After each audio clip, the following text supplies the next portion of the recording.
Ladies and gentlemen, this is Gamertag Radio.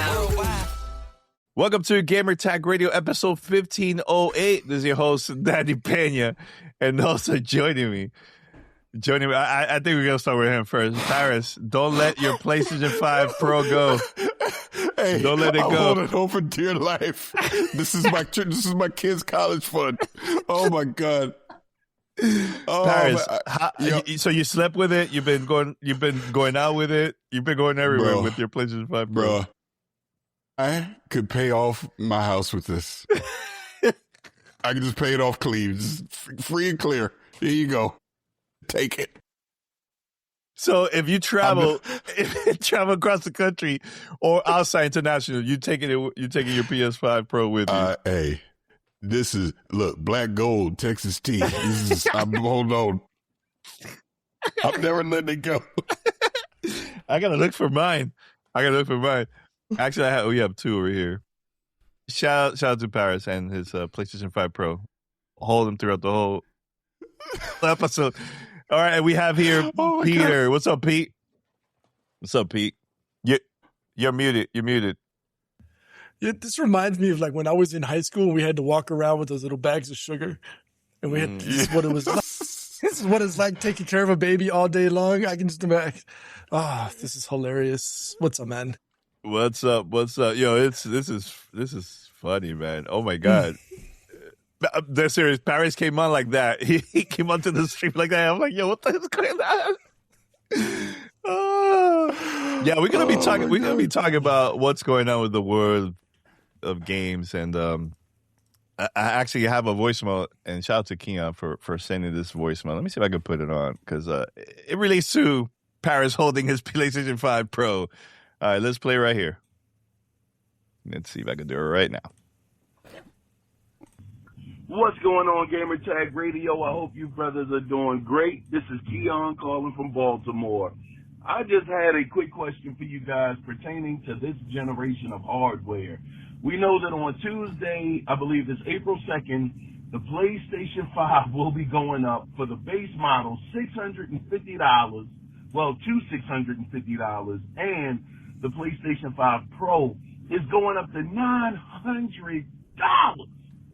I'm curious to know, how much is this going to affect people that want to get Grand Theft Auto 6? Now, I know a lot of people will say, well, people will go out there and buy it, and buy these consoles to get it. But at these prices, if you've been holding off on this generation of consoles and the price keeps going up, I don't know. I don't know how many people are going to actually get on board to pay that much in this economy for Grand Theft Auto 6. I'm sure it's going to do extremely well, but I don't know if it's going to do as well as people are thinking it will as far as the sales and converting people over to this generation of hardware. Also, they're talking about next generation hardware supposed to be coming out soon. I think at these prices, man, we might want to hold off until 2030 to try to get these tariffs and the chipsets and all of that stuff under control. But anyway, I'm just curious to know you guys' thoughts on the matter. As always, you guys are awesome at what you do. I appreciate what you do, and you guys take care and have a good one. Bye-bye. Yeah, shout out to Keon and then for calling. Anyone that wants to call, give us a call to our voicemail, 786-273-7GTR. That's 786-273-7GTR. And you could also call while holding your PlayStation 5 Pro, just like Paris. Yep, get some AirPods and Siri. You can do it. Yeah. Don't worry about it. Do you remember those? You remember the days back in the days? Gaming was like the consoles was $199, $249, $299. It got a little expensive. It was like $500. Those days are completely over, ladies and gentlemen. Completely over. Because I personally don't see these consoles prices going back down anymore. I just don't see it anymore. So. I know Xbox did it first. A lot of people are saying, that's not going to happen with all consoles, but look at the Switch 2. Look at PlayStation now. I don't know, man. It's getting expensive, bro. I don't know. Like, do we even need consoles anymore now? That's this expensive now, so. Here's being serious for a second. I can't take you serious with the thing the whole I know. Okay. Yeah, I mean, going off of what the voicemail was talking about and just seeing the way the news came out, I remember I woke up and I saw it and I was like, holy S, like, are you kidding me? This drastic price increase. I mean, yeah, like you mentioned, Xbox had already raised the price of their stuff, but, you know, we kind of looked at Xbox a little differently in the sense of they're like, look, we ain't subsidizing no more. We got low hardware sales. Obviously, with everything going on, okay, it sucks, but people weren't really buying the hardware anyways. But to see PlayStation have that drastic of a price increase all at once, honestly, was shocking to me. And like, I'm holding this PS5 Pro. It's for a PS5 Pro to start at $900. Then you add in tax. If you want to buy, look, I got the stand. You want the stand on this thing. Like, you start adding everything in. If you want to put a disk drive on this, you're over $1,000 right now for a PS5 Pro. And the reason I highlight more of the PS5 Pro, Grand Theft Auto 6 is coming. This will be the best place to play Grand Theft Auto 6 in 2026. It just will, because it will not be on PC. This with PSSR 2.0, we've seen that. We've seen how great that's already been, upgrading the visuals on games and performance. Yeah. People are going to want a PS5 Pro to have the best experience for GTA 6, right? You obviously can still play it on a base PS5, which is now, $650, I think. And then obviously on the Xbox Series X and the S, and obviously the S, we'll see what the performance looks like. But people are gonna want a Pro, the hardcore gamer, the enthusiast. So if you've not already bought a Pro, look, I tweeted it yesterday.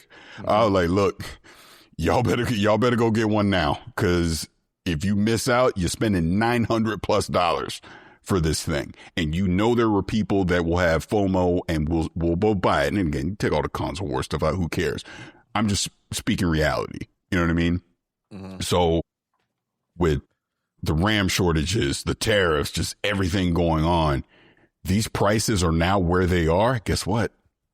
They're not going to go back down. Mm-hmm. And it was so funny. I had tweeted the day before this happened.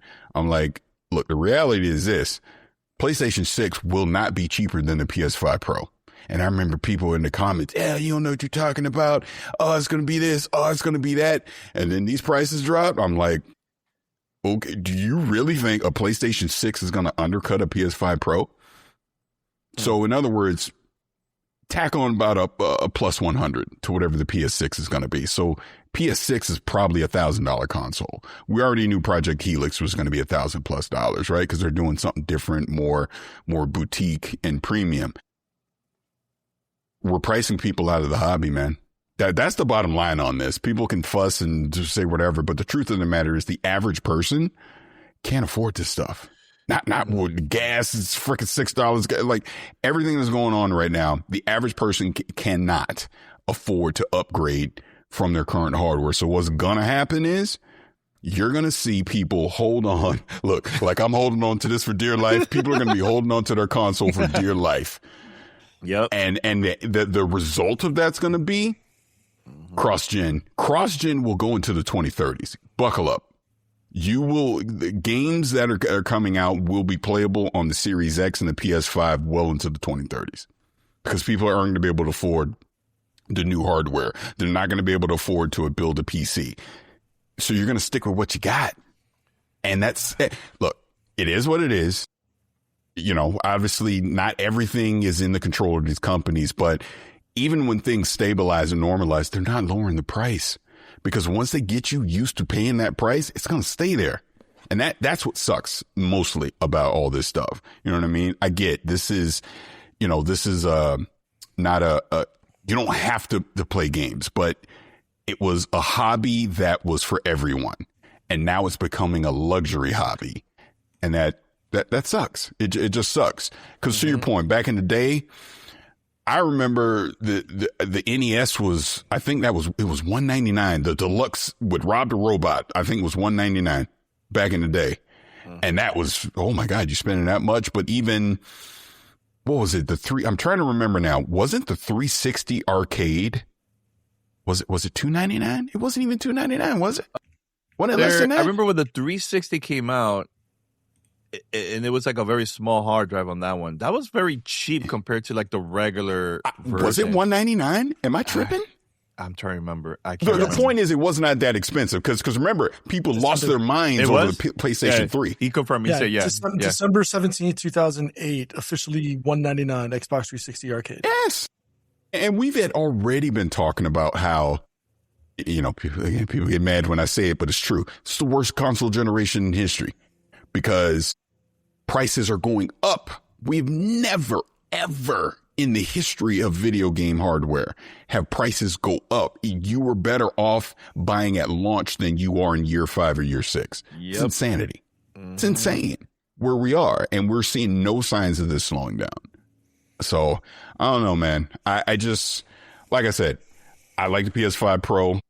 Like I said, plays games great on it. PSSR 2.0 has made vast improvements. But at $900, if you don't already have one, really, how many people are really going to realistically run out and go buy that thing? And I'm not talking the hardcore. I'm talking the casual. Talking, walking into a Best Buy or something during the holidays and you see that thing at $900. Parents aren't spending that amount of money. They're not. Nah, I just don't see it. And also people like Pete that plays a lot of PC games. I definitely don't see Pete buying a PlayStation 5. He might as well just invest on something for your computer to upgrade it or something, instead of buying a console, right? Like let's take a look. So I'm looking at my local electronics dealership, right? We don't have Best Buys. We have Media Marts and Galaxus here. So I'm looking Switzerland, at it. For those who don't know, Switzerland. Yes, in Switzerland.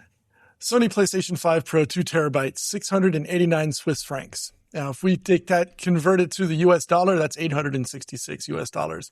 So right now, it's a little bit cheaper than the US version, not including the stand or not including any of the other accessories and stuff, right? You get a single controller. But with the impending PS6 coming around the corner, does it make sense to drop the $850, $900, whatever it would be right now to get the PS5, or do I wait? Right? Do I miss out on GTA 6? Yeah. Right. Yeah. Like that is it. And honestly, if I'm looking at it in my eyes, I'm missing out on GTA 6 and Wolverine, right? Because Wolverine is going to be a day one, not going to be an exclusive on PC. So, or not available on PC. So like I have to make a really honest decision, and I may have to go back to the wife, be like, babe, pull out the PowerPoint deck, be like, yeah, she probably look at you like, no. But I will say, and this goes back to the conversation we had a few weeks ago when I posted that clip. People went crazy over that, but I wasn't wrong. I still don't think I'm wrong. If anything, this reinforces what I was saying. This is why PlayStation should reconsider removing games off PC. Because And here's the argument, because again, this is Twitter. People don't understand the nuance of this. Mm-hmm. If I can only afford to buy one thing, a PC does more than play games. It is a productivity tool as well as a gaming machine. So sure, I might spend a little more than $1,000 on a PC that is perfectly capable of playing all the latest games at high fidelity and all that. But it's a better investment than me spending $1,000 on this. And I don't have to, if I can't play to everything Pete's talking about, if I miss out on Wolverine, if I miss out on Soros, and I have to wait a year to play Grand Theft Auto 6, so be it. There's so many other games on PC that I could be playing that I'm not going to invest in this just for I shouldn't even say a handful, but for obviously the PlayStation exclusive single player games when the 90 percentile of the other games are on PC. And sure, I might spend a few hundred more on that PC, but it's a better investment because I can do more with that hardware than I can with this. Not to mention, Pete was already kind of alluding to this, I can upgrade my PC over time. PlayStation is what it is. The Xbox is what it is. You can't upgrade those things. So I'm just saying, if these prices are going to the point where it's now about an affordability thing and you got to start making choices, put your games bring the games to where the people are, man, because people can't necessarily afford to go to you anymore. That's all I'm saying. Yeah, and I totally agree with you, man. Like, I think, look, for those that already have the consoles, I think they're good, with GTA. Right. And that's the point. Everybody's good, right? But look, and I know there hasn't been like an official confirmation from PlayStation yet about stopping making single player games on PC. That is not official, but I think that was part of the conversation. But I think this probably behind the scenes changed the conversation. I agree. This is not good. Like, us not releasing Sorrows, Wolverine, and future games on PC, that's a huge mistake. I think that's a huge mistake. Because honestly, at the beginning, the reason why these games was coming out on PC is to maybe convince some of the PC gamers to buy a PlayStation 5. But now with these prices, that's not going to happen. They're not going to go out there and buy a new console. They're going to stay with their PC and still continue playing games on PC. And look at an example, Marathon. The most copies it sold was PC. More than consoles. Yeah, more than consoles. Combined from Xbox and PlayStation, yeah. Yeah, I think it's a huge mistake. Huge mistake if Sony decides to do that, But, again, who knows? Maybe this was a different conversation before the announcement about the prices and so on. You know what I'm saying? But to your point... Go ahead, Pete, sorry. But when you think about it, there's reasons why people would prefer to go to PC for a game like Marathon. And I'm using Marathon in particular, right? Yeah. Because there's no paywall to play online. I can just jump on and play, and I don't have to worry about it, right? I don't have to worry about that when I'm on that is a major component. So remember, it's not just the $900 to get that to get that PlayStation 5. I now have to shell out for an online subscription. So that $900 investment just increases exponentially every single month, or if I'm doing the yearly subscription, whatever. But I'm sorry, I can't take Paris seriously. I can't. I keep looking, and it's hilarious. I keep looking at my monitor, and it kills me. But if I want to, I can take maybe a quarter of that alleged $900 investment and upgrade my CPU and make my system that much better. Right? I can't max out I could max out the RAM, but at RAM prices, that's like 3 of those PS5s if I want to try to upgrade my RAM. I'm at 64 gigs now. I can't get any. I don't know if I'd be able to. I wouldn't see any tangible difference in video games on my computer if I increase my RAM. So all I can do is increase my chip, right? And I have enough money to go out, buy a bottle of Brugal and get a lobster and steak dinner and go to town. Oh, he said Brugal, Dominican rum. Well, here's the thing I have to ask you, man. Like, for you guys. Like, okay, so these consoles are expensive. So what about the next consoles? Like, how expensive is going to be that now compared to the current ones? And also, is it even worth it now that all this is happening? Because like you said, Paris, studios like, from Xbox and also for PlayStation, they're probably going to still continue, like you said, making games of these current consoles, even though the new ones are already out. And it's going to be like that for a long time. So when is the right time to buy the next gen consoles? Because they started $1,000. They started $1,000. They have to, bro. I'm at the point now. I'm thinking the freaking Steam machine is probably about $8.99. Yo, they haven't said a word about the price yet. More realistic, probably like $7.99. It's probably like $800. Seriously, I legitimately think that. And that's crazy because as much as I wanted a Steam machine, it's at best base PS5 performance. And that's fine for what it is. No one's expecting it to all the bells and whistles, but Valve doesn't have the supply chain cachet that a Sony or a Microsoft does. They're at GDC jokingly talking about, hey, help us find some RAM. We need it. So if they're having supply issues, what the hell are they charging for the Steam machine? You got to start thinking of it that way. I can't assume the best anymore. I'm just assuming the worst. And look, I personally think, and this has been my theory for a while, I don't think the Steam machine comes out this year. I really don't. And if it does, it'll be a freaking unicorn. It is going to be so hard to get one. Very limited supply. That's just me. But even with the price expensive, you still think it's gonna be hard to find? Because I don't think Valve wants to overcharge people for it. I guess I'm going off the fact that I don't think Valve wants this thing they want it to be, there be some affordability for it. And again, I'm assuming a lot here, obviously, right? But I don't think they're just going to throw it out at some high price and go, yep, here you go. I think they're going to try and make this thing as reasonable as they possibly can. And if that's the case, maybe they can't mass produce it. I don't know. I'm spitballing, obviously. We have no idea how that's going to go, but I'm just assuming the worst because I just saw this thing jump $150. So I'm assuming the worst with all of this stuff. I have a couple comments here. This is pretty funny. From Jax. Paris, come on. You hugging that PlayStation 5 Pro too close. I'll hug it even closer. All right. Hold your PS5 tight tonight. Everybody. Hey. Someone tweeted out and I was dying. I don't know if you ever watched Undisputed with Shannon Sharp and Skip Bayless, but when Shannon Sharp left his last day, he was talking to Skip. He was like, telling Skip, when you lay your head down tonight, just know I gave you everything I got. And it was like, this dude said, this is me with my PS5 into the 2030s. Like, he holding on, bro. Oh my God. But it goes back to what I was saying though. Yeah. People are going to hold on to what they got.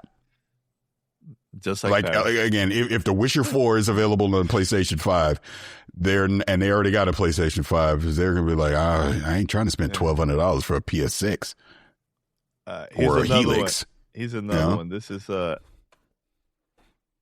Steam Machine is going to get canceled. I don't think so. No, I don't think canceled, but like I said, I think it could get delayed. It could get delayed. The thing is, and I understand the purpose for having a Steam machine or getting a Steam machine is because it kind of bridges the console and PC, sphere together, because it's essentially a console PC at that point. But if you've got anything, what is it, like a 3070 or 3080 and above, you're already ahead of the curve on a Steam machine.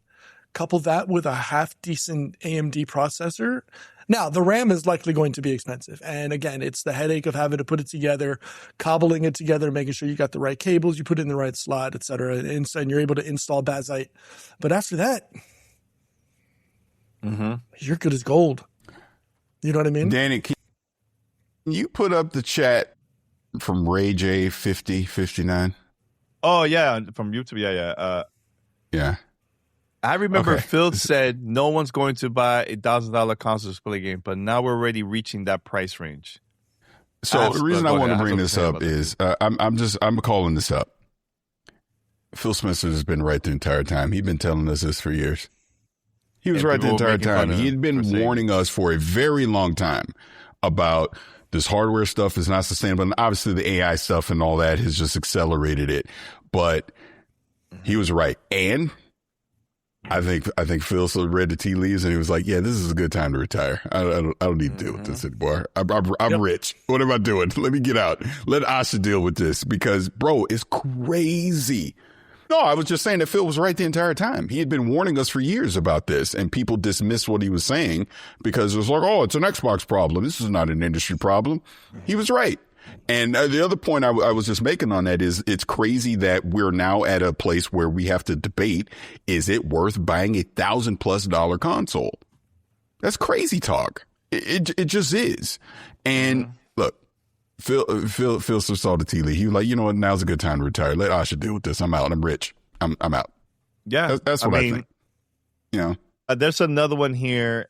This is another comment here on YouTube. Steam Machine should just wait when next gen is ready. PlayStation 6 and also Project Helix. Is that a mistake, Paris or Pete?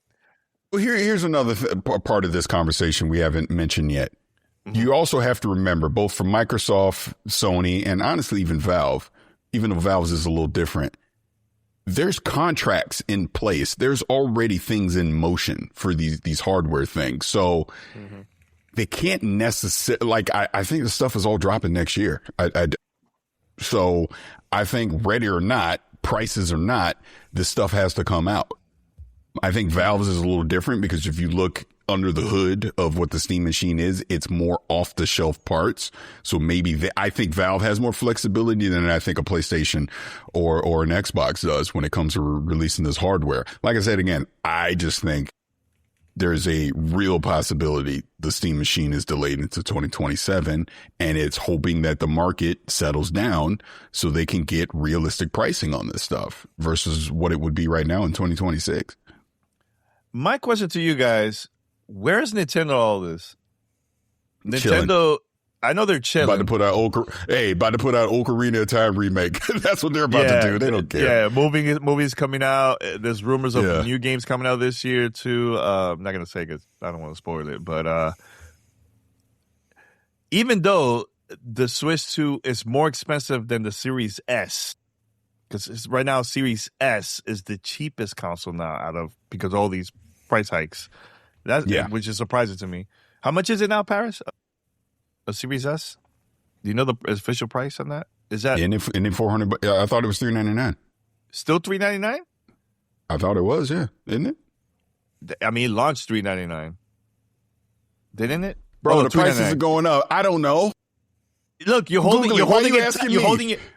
PlayStation 5 tight. I don't know. I'm asking you, sir. You're the this is a Xbox PlayStation, guy. not an Xbox. You're an Xbox guy. Wait, hold on. He's gonna hold. Oh no! What he's gonna do? He's gonna go pick up a second one. He's gonna go pick up a second one. Hey, I don't know. Okay. He's gonna hold it tight. Stop putting pressure on me. I don't know. Leave me alone.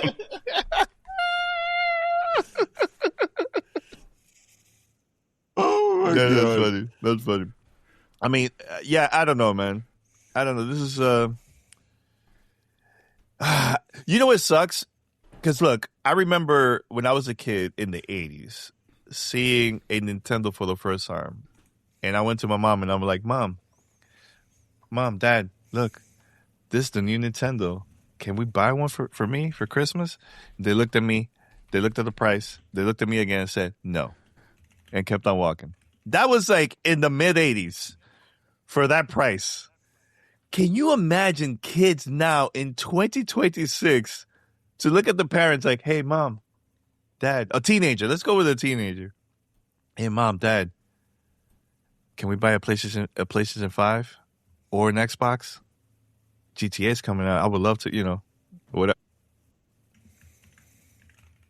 And the parents look at the price, close to $1,000, knowing the economy is like downhill right now. It's $399. It's $399. Okay, you're right. And the 1 terabyte, that's the 512 gigabyte one is $399, and Xbox Series X 1 terabyte is $650. So that and the base PS5 are the same price. Yeah. So I bring that up, right? So, and I know we have these conversations several times here on the show where Pete and Paris mentioned this multiple times because they have older kids, right?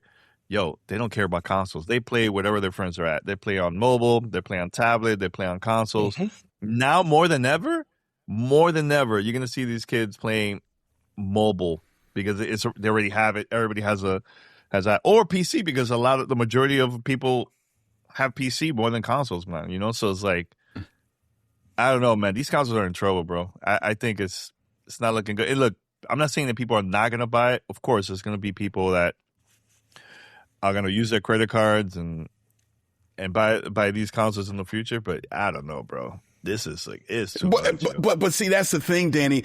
People are literally going to put themselves in freaking debt trying to buy these damn consoles. That's crazy. That's crazy. It's crazy. Because, and the reason I'm saying that, because we know what's going to happen. We know what's going to happen. It is not responsible. It ain't. As a parent, my kid's doing that, I'd be like, you lost your mind. But people are going to do it because people enjoy this hobby. They love the hobby. It went from a state of being very affordable to everyone to now it's becoming more luxury. And in that middle transition period, you're going to see people say, oh, screw it. I got to play GTA 6. Mm-hmm. I got to play Wolverine. I got to play freaking Fable or Gears E-Day. Screw it. I'm buying it anyways, even though it costs too much. It's going to happen. Look, I'm not going to post it here. but somebody on Twitter went to the store. I think he went to Walmart and bought a PlayStation 5 and a PlayStation 5 Pro, and he showed the receipt. You know what I noticed in that receipt? The first transaction says declined. And then he did it again. I don't know why he posted it. That was, you can see the receipt. It says decline. And then he... Because social media has rotted people's brains. That's why. Yeah. So then he... I think they did it again. And he actually bought both of those consoles before the price increase. There's going to be a lot of that, man, of credit card decline. It's a lot, bro. That's a lot of money, man. I don't know. I feel bad for this generation, like, trying to get into gaming. Because back then, it was expensive for us as kids. But, like, I remember my friend had a Sega Genesis, I had a Super Nintendo, and we would trade consoles. Like, you know, I mean, we were living next to each other. I will lend him my games, my console. He would lend me his console and games, you know, because we couldn't afford it back in those days. But now, fast forward now, imagine kids, teenager, that like same thing. Like, they're not gonna even afford it, man. They're just gonna keep their old consoles and just keep playing with those. You know what I'm saying? So yeah. When we were kids, I mean, it's like one of us would have an NES, the other one would have a Genesis. Someone might have the TurboGrafx. Like you said, we would all be going to each other's houses to go play games. Or if, like, say we both had an NES, we couldn't own all the same games, so we would swap games, you know, to be able to play and stuff. So bro. And that was way more affordable than it is now. So imagine, bro, it's too much. It's too much. Like I said, that's also taking into consideration a change in the cost of living over the last 20, 30, 40 years, right?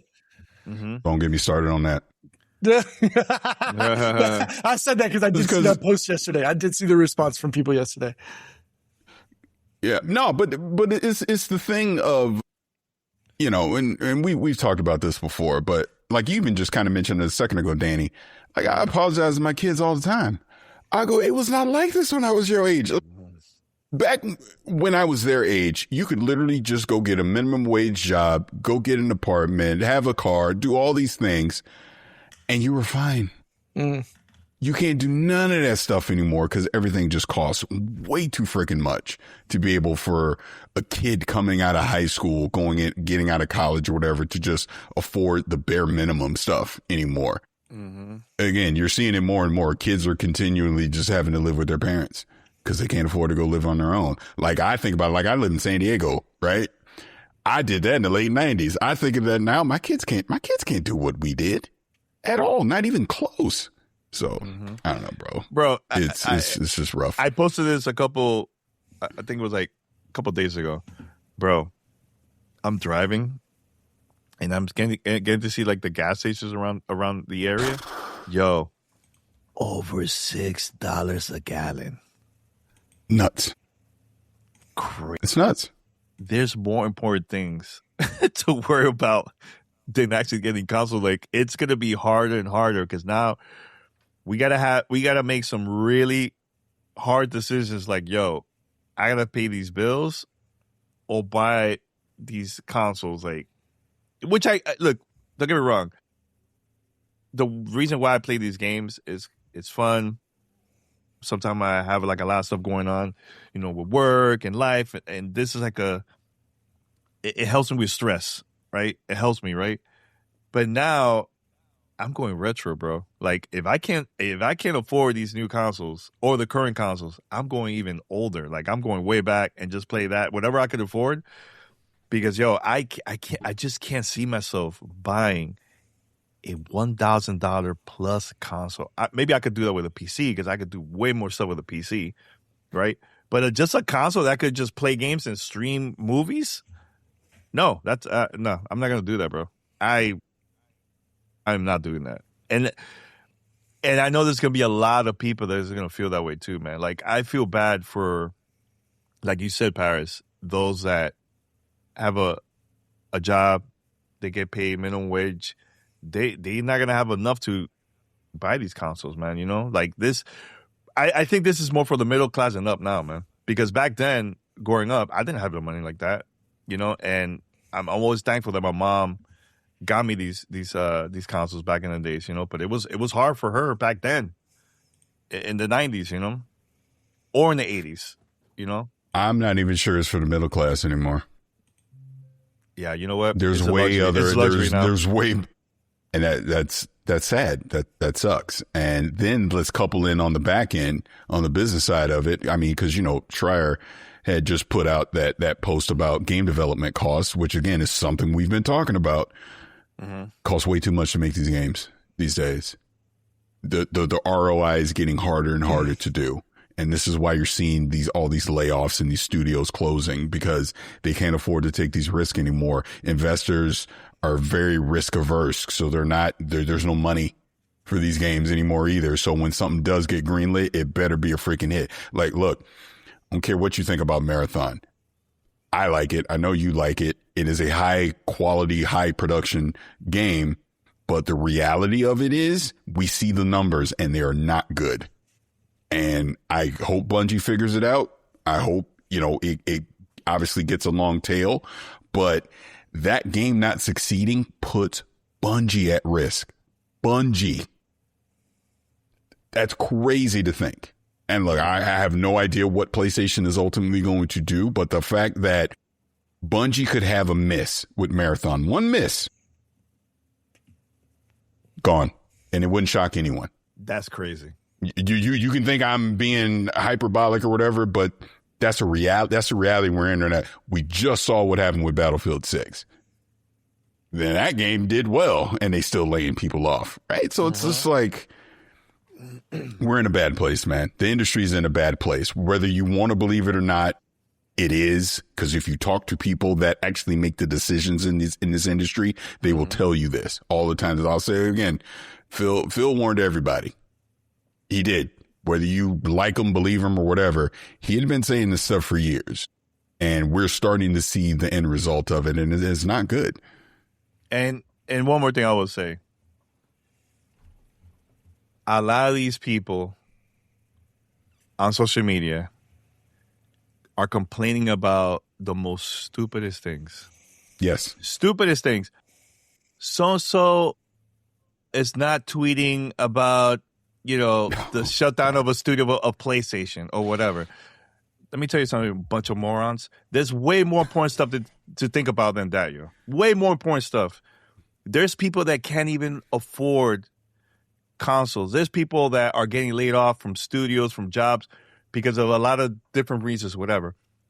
Let's talk about that. Let's talk about solutions, not, hey, why you don't tweet about this? Like, it's just, there's so many stupid things not to worry about, yo. Let's think about this, like these type of issues. Like, how can we fix that, man? It's gonna be hard, man. The next couple of years are gonna be really, really effing hard, yo, for the industry overall. If you think it's bad with layoffs, whew. And look, I'm sorry to say, it's gonna be worse because people are not gonna be can't afford to buy these consoles, man. I mean, think about it. We're probably 18 months away from a new hardware cycle. Who's going to be excited about spending $1,000+ on this hardware? This will probably be the first hardware cycle in the history of video games where the enthusiasm is going to be lukewarm at best. And I get it. You're going to have the super hardcore people that will literally take out a fifth mortgage to get this stuff. I ain't talking about them because you are a tiny percentage. You're a tiny percentage of the overall gaming audience, right? The vast majority of these people, again, parents are not going to look at this shit and be excited about it. I got to spend what? You better hold on to that damn PlayStation 4. That's what they're going to say. Or 3. Or PlayStation 3, babe. Look. I know what my mom, God rest her soul, if she was around right now and I was still a kid talking about this stuff, she would look at me like, boy, you done lost your damn mind. You ain't getting, you got it. That play games on it. You better keep playing what you got. That's what she would say. Or say to you or P, like, you know what? Get your own job, pay your own bills, buy on your own. Right. My kids are out of the house, so I ain't got to worry about it. And this, no problem. No. But here's the other part of that, though. Even just, go get a job and go get your own. My mom still would be like, you're not wasting your money. If you staying in my house, you ain't wasting your money on that. That's what she would say. She was like, all these bills I got around here to pay, and you buying a $1,200 toy? Boy, you better put some of that on the light bill. That's what she would say. That might have been much easier 20 years ago, but now with every price going up, and look, I'm somewhat oblivious to this because I don't live in the States, but I do see and I do hear the ramifications of the impact of AI and the data centers being built up and all the subsidies that they get from the electrical companies and the government, causing homeowners to have a much more expensive light bill because that bill's got to get paid by somebody, right? So right now, we've been doing this 20-something years. Little Johnny's a father, right? So now little Johnny Jr. is trying to buy a $1,200 PlayStation 6 Pro, right? Hey, we've been talking about little Johnny for 20-something years now, you know what I mean? He's done seen it. He's gone through it. He's trying to look for the cheap and quick, right? So, look, I don't know. I can't see it, bro. Not just that, and I'm glad that you guys alluded to this before, right? It's, developers and publishers are now risk averse because we're not going to see the dearth of games. We're not going to see games getting published because somebody took a risk, because they thought, oh, wow, this game Hades looks really cool. Ooh, this game Slay the Spire. This is a really cool concept. I'm going to fund that. Those smaller games, right? The Vampire Hunters and all these games that we've fallen in love with over the last 5 or 6 years because we've had the luxury of having publishers give the benefit of the doubt to these smaller developers. That noose is tightening. That pocketbook is getting much, much smaller. Well, the pocketbook for development is getting smaller, right? The pocketbook for the execs up top is getting much, much larger. And they've got to come up with somehow, some way to keep making these games. And it's crazy because we see a juggernaut like Sony, who's had so much success over the last 10, 15, 20 years. The last 8, 10 months has been a bloodbath. They're closing studios. They've not put out an amazing exclusive title that's been worth dropping $900 for a PlayStation Pro. Fine. We've had Ghosts of Yotei and whatnot, but that's it. That's all we're gonna get. Here's the advice I would give anyone watching or listening to this right now: don't listen to us. Definitely don't listen to the anime avatar on social media that thinks he's a financial expert. Talk to people in real life and ask them, do they want to spend $1,200 on a PlayStation 6 or another Xbox, and see what they say. Talk to people in reality. Don't talk to people in this fantasy land of online. I'm serious. I'm dead serious. And that's my point. Don't listen to us. Literally do not listen to us. And bro, you already know. Yeah. No, you know what I'm laughing? It's the anime avatars that you're talking about. I mean, you're right. True. It's true. It is true. Don't listen to the dude that pretends to be a financial expert or a tech expert online, but works at the Geek Squad in real life. Oh, damn. That's real talk. Good Lord. That's real talk. Wow. And I'm not, and that is nothing against someone that works at Best Buy at the Geek Squad, because hey, an honest living is an honest living. I'm not hating on that, but that dude is not making any real decisions in the real world. That dude is not some highly technical person that understands how hardware works or software works, right? So again, don't listen to people online. I'm just telling you, go talk to people in real life and see what they say. And I guarantee you the sentiment is the exact opposite of these extreme hardcore people that, like I said before, will literally take out a 7th mortgage to just post a picture online that they got a goddamn PlayStation, right? And then play the game for 5 minutes and never touch it again. That's online. Talk to people that really play games, that really want to enjoy this hobby in real life, and see if they want to spend that amount of money on that stuff. I guarantee the answer is going to be no. And I guarantee you, be like, well, I already got a PlayStation. I'm just going to hold on to it. And what's going to happen with that is they're going to keep making games for PlayStation 5 and for Xbox Series X for a very, very long time, because you have to have the games available to the people. And if they're not buying your hardware, then you better make sure it's available on the hardware that they got. That's all I'm saying. And that's just real talk. Y'all can be mad at me if you want to, but that's just the reality of the real world. My question for you both: does it even make sense to have a PlayStation Plus now that the console and the next console is it going to be? Can I tell you something? Yeah, mine just expired this month. And it was so funny because Trey was like, hey, why can't I da-da-da-da-da? And I looked at him. I was like, well, if you want to pay for it, because it's not worth it enough for me on PlayStation to essentially pay for online. I'm not doing it, you know? So I was like, I just let it lapse. And they're already talking about PlayStation Plus increasing in price for that. Not when I can just play the games online on my PC. I'd rather do that. So like Marathon as an example, I don't play it on PS5 because I can't.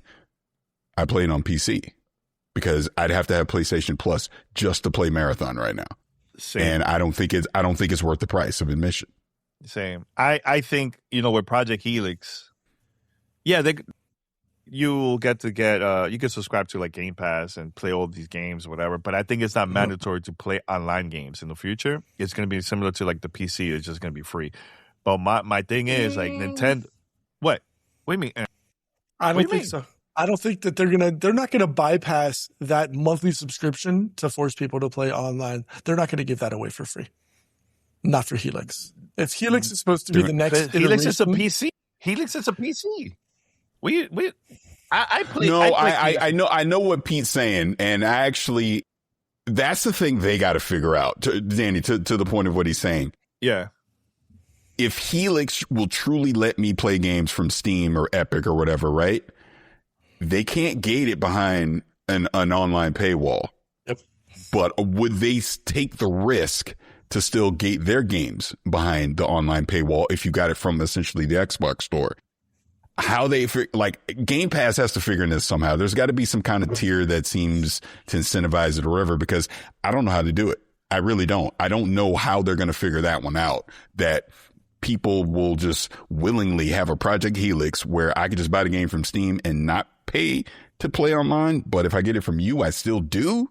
That makes no sense. So they got to figure it out. Because think about it. A normal Xbox is a PC. It just has a skin on it that allows the controller to function and act as a mouse. Mm-hmm. That's all it really is. We've known this since the Xbox 360 was a Windows 7 with a skin on it, right? Mm-hmm. It was that's all it was. Mm-hmm. That's all it was. So Project Helix is no different. Now, as Paris said, much better than I did. How do they bridge the gap of first party versus third party games and or store access? If they're allowing the Epic stores, if they're allowing Steam or GOG or any of these other game stores to be able to connect and provide titles to a Helix owner, how do you let go of all of that hundreds of thousands or millions of dollars of Microsoft gains out of an Xbox Live subscription? I don't know, man. It just doesn't make any sense. I get it when it comes to like consoles, but like for Project Helix, which is technically a PC, but it's why they're gonna charge? It's essentially a Steam Deck. It's essentially a Steam Deck, but with a Microsoft skin on it. Yeah, but you get what I'm saying though, right, Paris? Like it doesn't make any sense for me to like I have these games right now on my PC. Why is it that once I get to Project Helix, I have to pay the same games that I bought on my PC to play online? That doesn't make any sense. But that's the point of what both, like, you're literally, I'm Cap and you're Rhodey and you're freaking Falcon and Civil War and the arguments on both sides because both are valid. Both are valid. I'm serious. Yeah, both are valid, and that's what they have to figure out. Because the simple answer is you don't charge. But then you're giving up that revenue stream. Are they willing to give up that revenue stream? Then if you don't, and you're still charging, now you're pissing people off because here's the prime example. The next Halo comes out, the online, the multiplayer. If I buy it through the Microsoft store on Project Helix, you're telling me I have to have Game Pass, whatever the frick, just to play online. But if I buy it through Steam, I don't. Guess where I'm buying that Halo? Exactly. I'm buying it through Steam. Exactly. So look, this again, I'm telling you again, this is why Phil was like, yep, this is a good time to run over to the sunset. Yeah. I don't know, man. It's going to be here's the thing, man. Like, why would I buy a console for $1,000 or whatever, Project Helix, right? Let's say I buy it $1,000 plus, and I want to play these games. I have to also buy Game Pass, which is also expensive, for me to order to play these games online. But I also could stay with my PC, buy the same exact game cheaper, because I don't have to pay. I don't have to pay for Game Pass in order for me to play online.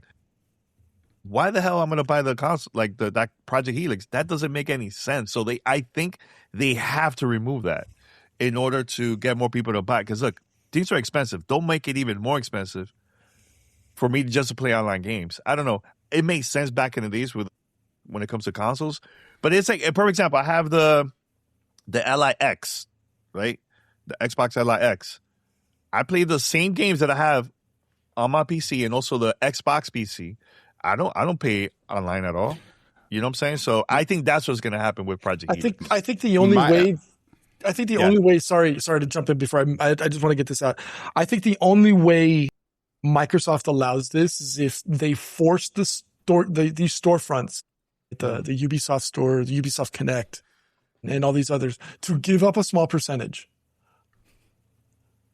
Wait, what? Give out a small percentage of what? So hear me out. What? No. That's not going to happen, bro. Hold on. No. I'm not trying to go first here. I'm just thinking. I'm just trying to put this in a logical concept. The only way Microsoft Helix, right, or Xbox Helix, whatever the hell they're going to call it, the only way that you can have games in Danny's, I'm trying to take Danny's Fantasyland here experience. Whoa! What do you mean Fantasyland? It's a reality, bro. What are you talking about? This is not no Fortescue. This is the real deal. I'm trying to put some kind of mental balance there, right? So you've got Project Helix. Wait. Fantasyland. Oh, no. Wrong one. Yo, you should show the Series X. Why are you showing that? You got Project Helix connecting to the Microsoft Store. My Series X is on an assignment right now. I can't show it. You got Project Helix connecting to the Microsoft Store for its first-party games. In order for it to connect with third-party games to allow multiplayer games, right? Without having them go through the Microsoft Xbox Live experience subscription, whether it's Steam or anybody else, I don't know. Maybe they come up with a 2 to 3% off, whatever point agreement from, to go to Microsoft to bypass that. So that way they're making the money. Because there's no way Microsoft is going to give up a $9.99 a month subscription for 100,000 people to play online with Microsoft, for them to play, whether it's Rainbow Six Online or Xbox or anything. There's no way a massive organization like these are going to give up a guaranteed revenue stream coming in. P, this is not a console. This is a PC. It doesn't make any sense. And Paris, why are you holding the Xbox Series S too tight? Let it breathe. No. I want to respond to that. And I hear everything you're saying, but forget Epic for a second. There is no way in hell Gabe is not giving up any money. Ain't giving up not even a half of a percentage point of any of their revenue. That's not happening. Steam is too dominant on the PC side that they need to make a deal with everyone. I can see it now. I should go, Gabe, I want to talk to you about if we could split. Hello? He hang up. It's just gone. He's like, I can't hear you. I'm in my yacht in the middle of nowhere. Yeah. I'm in New Zealand. Bye. Click. But being serious, here's what I think. And we'll obviously see how this plays out. I think the online paywall goes away. I do. For the simple fact, whether you want to call it a console, PC, or whatever, if it's now an open platform, you can't gatekeep that because the PC side just simply doesn't do it. It's Game Pass, dude. It has to be, and we already heard there's rumors the potentially first party only tier and all that. They've got to have a Game Pass tier that is appealing enough that it gets mass adoption.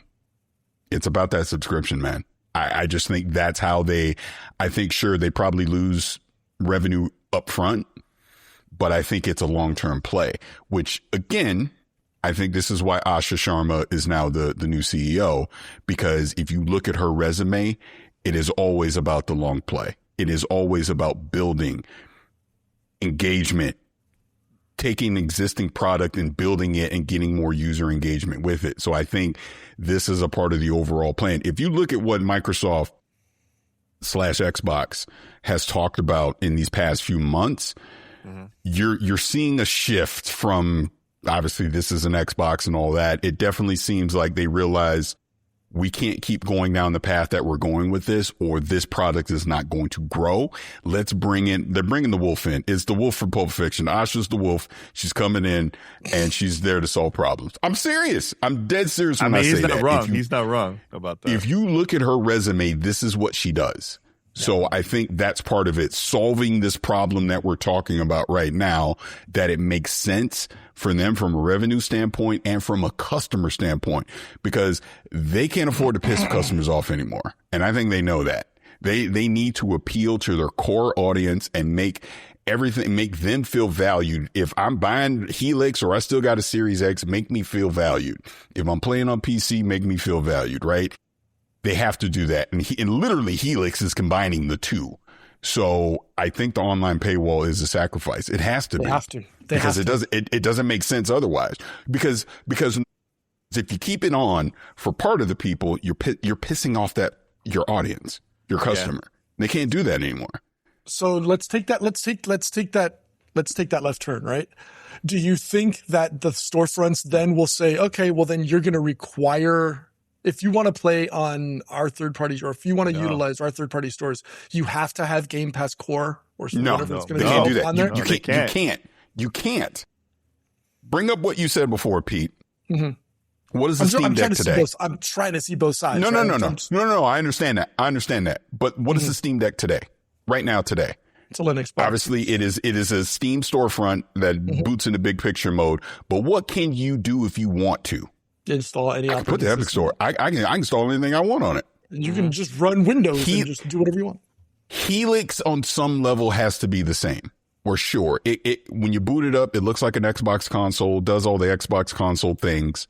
But on the back end, I'm able to bring in Steam, Epic, GOG. You can do it on the Rogue Ally X today, right? So they can't all of a sudden force you into, well, you got to subscribe to this to get the, I mean, hell, take Xbox out of it for a second. Mm-hmm. What did you see Pavan and all them talking about last week about Windows 11? We got to strip this thing down and make it way more consumer friendly. We got to take the bloat out. We got to stop Microsoft clearly sees what they got to do as far as that goes, because look at what they're doing, not only on the operating system side, but now on the gaming side, that they got to make this more consumer friendly. You got to let people do what they want to do as an open platform. So you can't make this a semi-closed platform. That makes no sense. I'll go to Linux. I'll get a PlayStation. I'll get a Steam machine. I'm not getting your product. I'll just build a PC and do what the frick I want. They can't do that. So Helix can't do that. If it is an open platform, there's no way possible they can gate online multiplayer anymore. They just can't. So in other words, you got to incentivize. And this probably, the way I'm saying it kind of sounds effed up for us, but it's true. They gotta make the customer believe it's worth it to actually go spend the $9.99 a month. I mean, yeah, 100% true. So true. Bottom line. Now, one last thing before we wrap it up. Do you think we're now going to get to see less live services game because of servers are expensive? It doesn't last. People are always moving on. Like, I'm even seeing Fortnite like going downhill slowly. Like, I'm seeing a lot of other live services game. Apex, people barely talks about it, you know? Like, what's going to happen with that? I think we're going to get to see more single player games maybe some multiplayer games, but it's going to be a lot smaller more than ever, man. Because it's getting too expensive to continue, you know? It just has to. And not that Marathon is 100% a fair conversation in this, in the sense that it's an extraction shooter, which is more niche. But if Bungie is making essentially a premium AAA experience, and we're sitting here questioning if it has long-term success, that's a problem for live service. I just think it's a 1%er type thing. The Fortnites of the world will obviously continue, but you trying to be a brand new IP live service game coming into the space right now, good freaking luck. Not to mention, who the frick is investing in it? Mm-hmm. Who's investing the money in that? Who's thinking in 2026 it's a good idea to start up a live service game? I don't see it. I really don't see it. I think it is a terrible idea, because we're seeing more and more these games. I mean, obviously Highguard, we just saw. Whatever you want to think about that, gone. Because Tencent looked at it and go, yeah, we're not investing in this anymore. And then everybody's gone. Yeah, I can see smaller games. I'm talking about like Fortnite level, Halo level. That's my point. I don't see that. I'll probably see like smaller games for sure, but like bigger like that, that's gonna be hard, bro. Again, unless you're Fortnite, Call of Duty Warzone. Yeah. Who else am I even thinking of? The fact that I got to stop at 2, and I'm trying to think beyond that are big. Like, I guess. Well, no, Arc that's not Raiders, even a live service PUBG, Counter-Strike, Rainbow Six. Yeah, Arc Raiders, yeah. But I mean, Arc Raiders. I'm looking at I'm looking at Steam, because obviously there's no similar comparison model for the consoles. Mm-hmm. But on PC right now, there is double the number of players on Apex than there is on Arc Raiders. That's 100,000 players online right now. PUBG, there's 600K. Yeah, but here's a key thing though. Here's a key word. You said PC. I'm talking about more consoles, bro. I know. That's what I'm saying. There's no way. There's no window. There's no portal into that. Helldivers 2. Because you know what it is? It's because look, Marathon Helldivers, you have to pay for that, right? For PC and consoles. But then for consoles, you also have to pay the subscription in order to play these games online. Why is it there's so many people playing it on PC more than the consoles? Because it's cheaper. You buy the game once, or you download the game once, and you don't have to pay for the service at all. You know, it's free, you know? So that's why I'm bringing it up, because I just can't see a AAA game like Halo, Fortnite, Apex. It's getting harder and harder. There's too much competition, man. Way too much competition now. You know, so I don't know. Everything is getting expensive, man. Like even think of this, and I feel like I'm picking on Bungie, but I don't mean to be. Would Destiny 3 even work now? If Bungie today announced we're working on Destiny 3, it's out in 2028. Mm-hmm. Could that have the decade-long tail that the first Destiny had? I don't think so. I think here's the thing. I know we mentioned about AAA games, online service, and all that stuff. I think there needs to be change. There needs to be some type.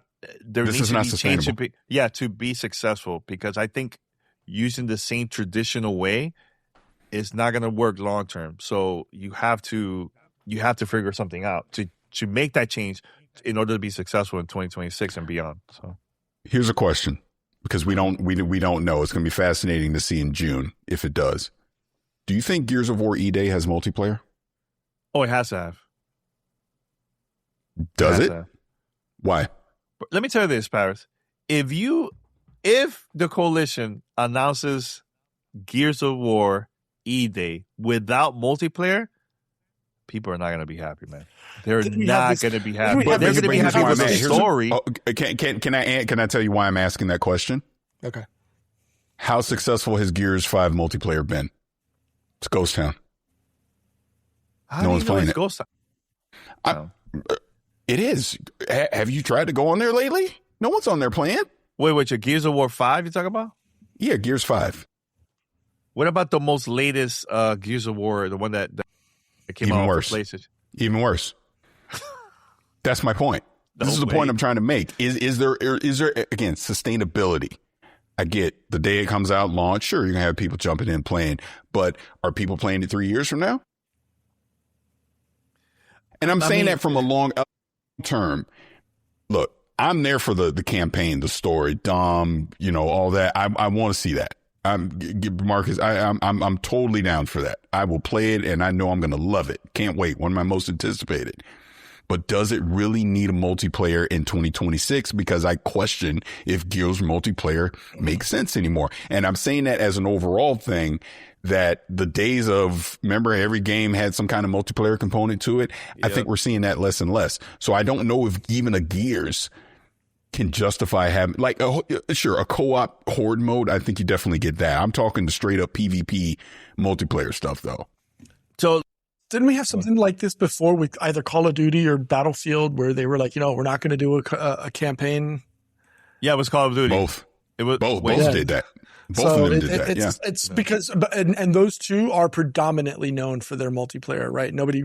Everybody was, iffy about whether we actually needed a campaign. So this is essentially the converse to that. Why waste the development resources on building? And that's my point. I'm seeing both sides, right? It's like, why spend the extra money to that actually could potentially take away from the development of improving your single player experience or your multiplayer experience, depending on which one you're looking at. Man, Pete's nailing my point. That's kind of my point. And again, we're just talking. We're obviously because this industry is in a state that you got to, I think, at least question these things and ask the questions. Yeah. So let's just say, for pretend, because who knows, Gears of War E-Day has a $300 million development budget, right? Damn, that's expensive. We know that's probably that's about the average rate. Yeah. Is the coalition better off taking that time and resources and budget, investing it into making a fully fleshed out campaign / co-op horde mode experience? Or do you invest time and resources into a multiplayer that may be essentially a ghost town 12 months later? And it's got to be server based, because then you also have to worry about, supporting online. So now you've got to own and that's my point. Ramp up servers and internet costs, cheating and matchmaking and blah, blah, blah, all that stuff. That's what I'm saying. That's what I'm talking about. Yeah, licensing BattlEye or whatever anti-cheat they're going to be putting in. Man, the amount of cash. And look, everybody wants to play co-op, and we all saw the vitriol that that Microsoft had when it was announced that Halo wasn't going to have a co-op. Mm-hmm.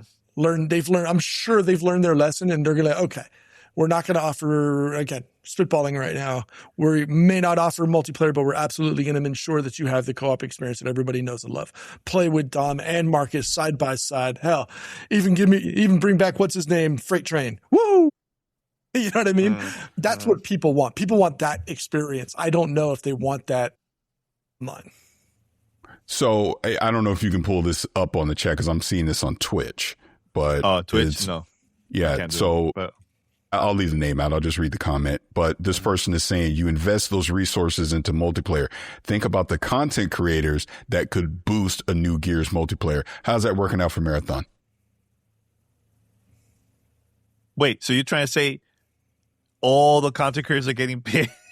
This multiplayer? No, I'm not saying getting paid. I'm saying content creators that are literally playing and streaming Marathon or High Guard.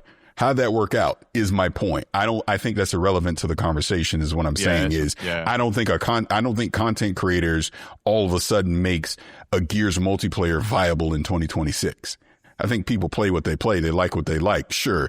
Mm-hmm. You might see some early engagement with it, streaming, talking about it and all that. But at some point, it's up to the community themselves of, are they going to continue to play? Look at Battlefield 6 multiplayer right now. All the people complaining about season 2 and just the drop in numbers regarding that. So people stream that. Hell, we were streaming it. We went to the goddamn event, to launch the thing. So I think that's irrelevant is my point. Yeah. Yeah. Anything else before we wrap it up? You know what? I like these kind of conversations.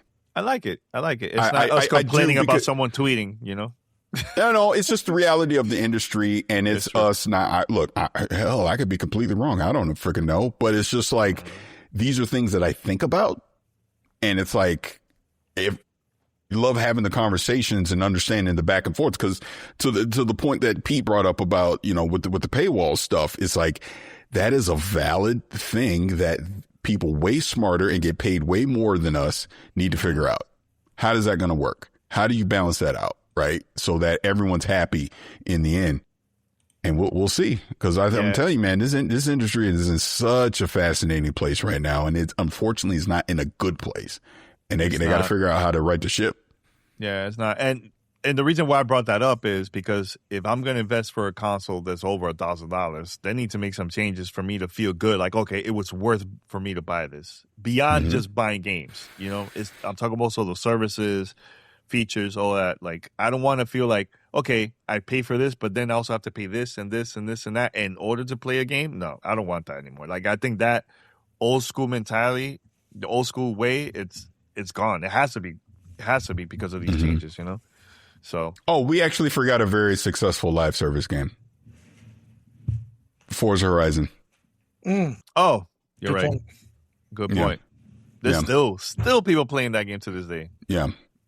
There's definitely a big audience for that. Yeah. But yeah. It's just, like I said, we'll see how all this stuff plays out over the next few years leading up to with this new hardware. It's like we need to see what Helix is and how they're going to balance it being a console versus being an open platform PC at the same time. What does UI look like? There's still so many questions about it that I'm fascinated to see. GDC was just the opening kickoff, and it really was more targeted at developers than it was us.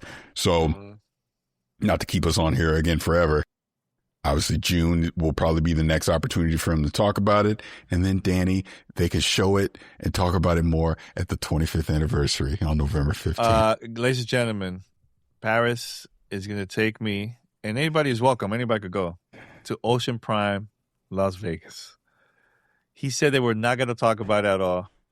They did at GDC. He was actually there. There's pictures of his bald head right up front with Khalif.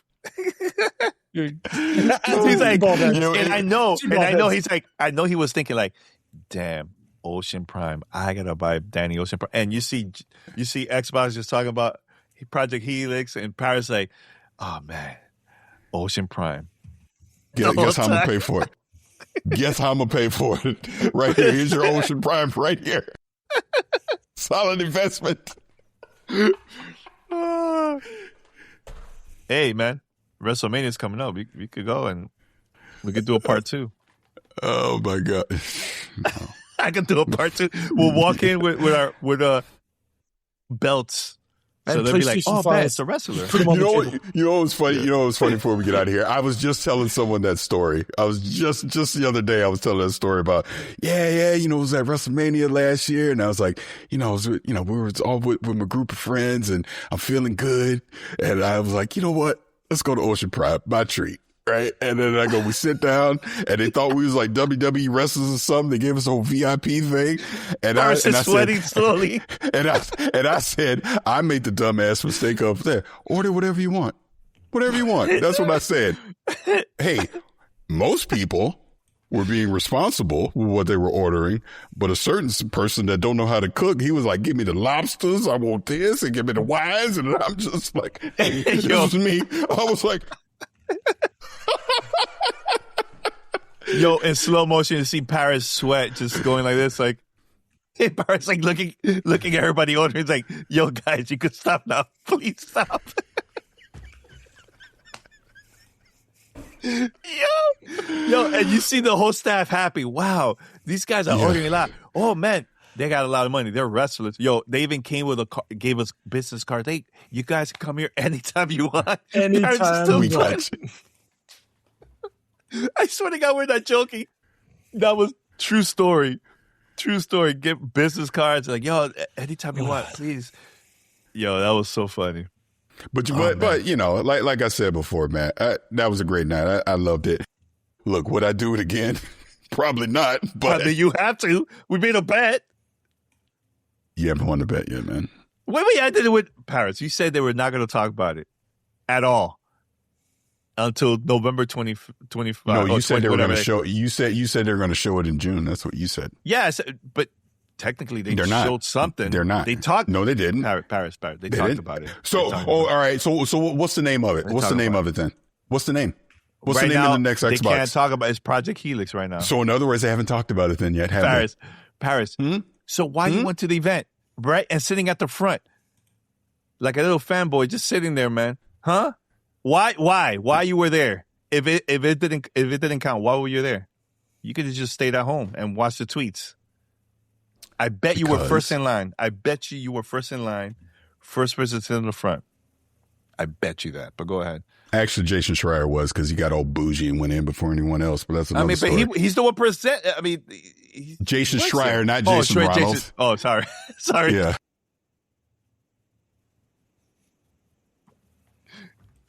Oh man. Yeah. I was there because it's the Game Developers Conference, and I want to understand more about how the industry works for the developer. That's why I was there. You're not a developer. Why were you there? Well, again, if you go by the anime avatars on social media, I had no business being there. I should have never gone there, but I was. Deal with it. I was there. Look, it was me, Khalif, and Cog. We were all right there in the front row, and Hip Hop Gamer was off to the side somewhere. Yo! Just being loud. All right, we're gonna wrap it up. I'm glad that we got together and recorded this, man. And hopefully Paris will buy us, Pete, the PlayStation 6 and Project Helix, and we're good. We don't have to worry about it. Not only Ocean Prime, but now the consoles. That's gonna be a lot of fun, right, Pete? Look, Paris left. All right, everyone. Until next time, we're out. Peace.